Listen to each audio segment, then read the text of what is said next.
குலத்துக்கு நிலம் தான் வந்து எல்லா விதமான செயல்பாட்டுக்கும் அடிப்படையாக இருக்குது. ஆமாங்க. இப்போ நீங்கள் மீத்தேன் கேட்டீங்க.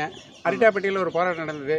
ஆமாங்க. அரிட்டாப்பட்டியுமே மீத்தேனுமே நிலத்துலேருந்து எடுக்கிறாங்க. ஆமாங்க. ஆனால் பரந்தூர்னு சொல்லிட்டு சென்னைக்கு அருகில் வந்துக்கிட்டு விமான நிலையத்துக்காக நிலம் வேண்டியது இருக்குது. சரி. இப்போ ரயில்வே ட்ராக் போடுறதுக்கு நிலம் எடுக்கிறாங்க, ரோடு அகலம் பண்ணுறதுக்கு நிலம் எடுக்கிறாங்க, 8 வழிச்சாலை மாதிரி. அப்போ நிலம் என்பதனுடைய பயன்பாடு மாறும் பொழுது ஏற்கனவே ஒரு குறிப்பிட்ட பயன்பாட்டில் இப்போ விவசாயி வந்துக்கிட்டு அதில் வந்துக்கிட்டு விவசாயம் பண்ணிவிட்டு ஆடு மாடு வளர்த்திட்டு தங்களோட வாழ்க்கைக்கானதாக பார்க்குறாங்க இல்லைங்களா? ஆமாங்க. அப்போ அவர்களுக்கு வந்து அது ஒரு இழப்பு வருது. அவங்களோட வாழ்வாதாரம் கேள்விக்குறியாகுது இல்லைங்க? ஆமாங்க. ஆனால் என்ன வருது அப்படின்னு கேட்டிங்கன்னா, இப்போ வாழ்வாதாரம் போகும் பொழுது நிறைய பேர்த்துக்கு வாழ்வாதாரம் கிடைக்குதுங்க இல்லைங்களா? ஆமாங்க.